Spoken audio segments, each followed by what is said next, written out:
At ease. It's your boy Soul Immortal. Man, I had to pull over and talk about this one, man. Like, I wanted to wait until I got home to speak on this one, but I had to pull over and talk about it right now, man. I just got a text from my brother, man, from one of my closest friends, Lane. And I call this brother my friend, man, but that's really an understatement. This brother is really like a point guard in my life. And I'm telling you, brothers, all of us need a point guard in our life, man. Like, it's good to have friends, it's good to have frat brothers, it's good to have all that stuff. But brothers, you need at least one point guard. And what I mean by point guard is, like, this is the brother in my life that if I'm moving wrong, this is the brother that's gonna pull me to the side and say, you know, Soul, which he don't call me Soul, he call me, you know, by my hood name from back in the day. He said, you know, he was like, man, like you moving wrong, bro. Like you moving salty, you moving shade, like you don't need to move like that. Or if he sees an opportunity, he be like, bro, like you leaving a bag on the table. Like what's the problem? You know, everybody needs a point guard. It's like, man, somebody that's looking out for your best interest, somebody that's, you know. So the brother sent me a text this morning, man. You know, we always swapping knowledge, man, exchanging books all the time. And he sent me a section of a book I never even heard of, man. Book called The Daily Laws by Robert Greene. And it had a nugget in it, brother. I'm gonna read it. It says, and it's in the chapter Avoiding the False Path, right? It says, a false path in life is generally something we are attracted to for the wrong reasons. Money, fame, attention, and so on. If it is attention we need, we often experience a kind of emptiness inside that we are hoping to fill with the false love of public approval. Then it says this, because the field we choose does not correspond with our deepest inclinations, we rarely find the fulfillment that we crave. Brothers, this is one of the master keys of life, man. This is one of the master keys of life, man. You know, it's almost like, you know, when it talks about a man, you know, living his life on his own inclinations, it's almost like a man, you know, living his life on an island. This should be one of the master keys. And I'm telling you, when people move a certain way outside of that, and they're getting results that they don't want, again, like I've always said, man, they live lives that are unfulfilled, right? And we can easily start out by taking this to relationships. I can easily say, man, that any relationship that you have that doesn't go past 90 days, that doesn't go past 120 days, most of the times is based on this. It's based on a person moving on the way that they're not really wanting to move, right? And they're getting undesired or not desired results, right? For example, you have a lot of these sisters. You have a lot of these sisters on the gram. You have a lot of these sisters on the book, and they're moving a certain way. Like on a daily basis, they're showing certain body parts. You know, they're showing. You know, I can even take it back to back in the days, man. Back in the days when I was, you know, in these streets and hitting these clubs back in my youth, right? I could hit a club, man, and, you know, me and my boys be chilling, man. You know, you see all the sisters out having a good time. You know, you see women out there coming in groups of girls. They're just having a girls' night. And then you would see some sisters, man, that were just doing the most. They were just extra, right? You know, their clothes were a little bit lower. They had a little bit more cheekage out. They were twerking a little bit harder. And it's like their whole demeanor was just over-sexualized, right? You know, if you holler at one of these sisters, or these sisters come to the group and make herself known to you, and you start chopping up, I'm gonna tell you, brothers, it's a default of ours to govern ourselves accordingly. You know what I'm saying? If she's been moving like that the whole time, then the way you're gonna come at her is the way she's been moving. You're not looking at her as wife type. You're not looking at her as none of this stuff. And these are the same sisters that get online, you know, after these 20-day, 40, 60-day relationships, talking about, you know what, all men are trash.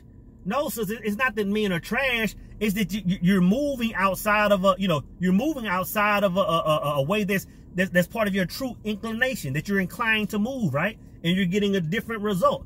You know, when a brother meets a sister like this, he's not talking about, he's not having the type of conversation about, you know, hey, you know, one day you get to meet the fam. Or he's not talking about, hey, you know what, let's go out and have dinner at this spot. Or, you know what, man, maybe next summer we can vacate at this spot. You know, he's not talking about any of that kind of stuff, because these aren't his intentions. His intentions, he's governing himself accordingly. Like, it's like, if you're moving a certain way, then that's what I'm going to give you. And sisters don't understand that. Sisters don't understand that if they're moving a certain way, they're going to get a desired result, but they're never going to be fulfilled because they aren't moving the way they're truly inclined to move. They're not moving the way they really want to move. Brothers, we ain't no different. Brothers, we ain't no... Back in the days, man, when I used to lead with money, back when I didn't have knowledge of self, and when I met a sister, it was all about, hey, you know what? Let me let this sister know first that I'm winning. Let me let this sister know first that I got, you know, a nice crib, that I got, you know, so-and-so in the parking lot, that I got so-and-so in the bank. And when I led like that, you know, I would get, you know, I would be talking to a sister, we dating about 30, 60, 90 days into it. I'm like, oh man, this chick, she for the streets. Like, all she want is money, man. This chick is not for the streets necessarily, brothers. This chick is just governing herself accordingly. It's like if we're gonna be leading with what we have, you know what I'm saying? This sister's gonna start moving in that same energy, right? And then when we say, oh man, like she ain't wife type like I thought, it's like, bro, well, you didn't put that out there, man. I'm telling you, bro, this quote is heavy, man. I'm gonna read it again. It says, a false path in life is generally something we are attracted to for the wrong reasons, right? Money, fame, attention, and so on. It says, if it is attention we need, we often experience a kind of emptiness inside that we are hoping to fill with the false love of public approval. Because the field we choose does not correspond with our deepest inclinations, we rarely find the fulfillment that we crave. I'm going to tell you, when it comes to a relationship, a lot of us really just want some sincere companionship. You know, a lot of us want somebody in our lives that's going to be there for the long haul, right? But we're not moving in that energy. You know, sisters are leading with butt cheeks and bosoms, and brothers are leading with bankroll and baller status. You know what I'm saying? I'm telling you, man, just moving in the wrong energy, I'm telling you, you will never be fulfilled. Even outside of relationships, man, you have a lot of people that are, you know, whether they're in their youth and they're going to college, you know, in their 20s, or you have some people that are saying, you know what, you know, I don't know what I want to do in life. And, you know, I'm older in life. Let me go back to college and get this degree. When really that's not your deepest inclination. That's really not what you're inclined to do. You know, you may want to be, you know, you may want to be a musician. You may want to be an artist. You may want to be a personal trainer. Because you think the world, because you're looking for that public approval, you know, because you're moving outside of your truest self, brother, you will never be fulfilled. You're going to school getting these high, you know, high amounts of debt, you know, that's going towards something that you're really not inclined to do. I'm telling you, brothers, this is one of the master keys of life, man. Like, once you understand to live your life as if you're on an island, as if you're on an island. When I say, you know, and when I say that, what I mean is, you know, when you're going out buying stuff, when you're going out searching different interests and think about getting, you know, more education or whatever, you need to live your life, man, like you're in a bubble. You're not seeking the approval of anybody, because once you get in that state of seeking approval, brother, it is ball game. It is ball game. Like this says, man, it will lead to nothing but emptiness. And I've said this a million times, man. I talked about when I know when I first moved to Dallas, bro. It was all about the image of winning to me, man. It was all about, because I was spiritually immature at that time. I didn't know myself. So all I thought of when I thought about my image, when I thought about myself, it was all based on how I was viewed from the outside looking in. When I thought about the woman that I had on my shoulder, when I thought about the place I lived, when I thought about, the logo on the car I drove, you know, the name on the shoes I wore, it was all based on what it would look like from the outside looking in. Brothers, that is a prison.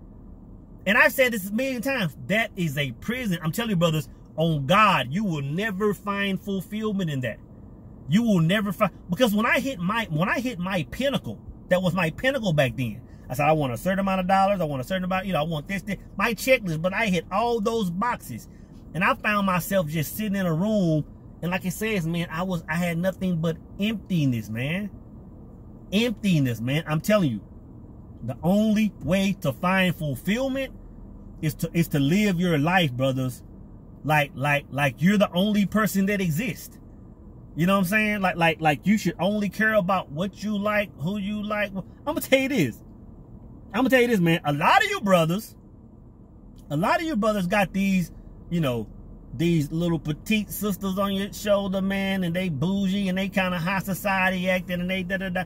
You know, when really, low key, man, you want a thick sister. You want a sister with a few extra pounds on it. You want to, you know, because you're moving in a way that you know, that you're trying to gain public approval, you're not fulfilled, man. You're not fulfilled. And that goes to everything. A lot of you brothers want to live in certain cities. A lot of you brothers want to live on a certain point of time. A lot of you brothers want to drive certain cars. But because these items aren't popular to those on the outside looking in, brother, you're making moves that aren't to your don't line up with your highest inclination. You know what I'm saying? I'm telling you, brothers. Live your life like you are on an island, man. Live your life like you are the only person on the globe. Like, why would you even care about what somebody thinks? I think back when back in my youth, up until only, what, 5, 6, 7, 8 years ago, man, I was like, bro, I was everything I did was based on how somebody else viewed me. I'm telling you, brother, that you will never find fulfillment. I'm going to read it one more time, man. Appreciate that, brother, for sending me that, man. He says, a false path in life is generally something we are attracted to for the wrong reasons. Money, fame, attention, all that stuff, and so on. If it is attention we need, we often experience a kind of emptiness inside that we are hoping to fill with false love and public approval. Because the field we choose does not correspond with our deepest inclinations, we rarely find the fulfillment that we crave.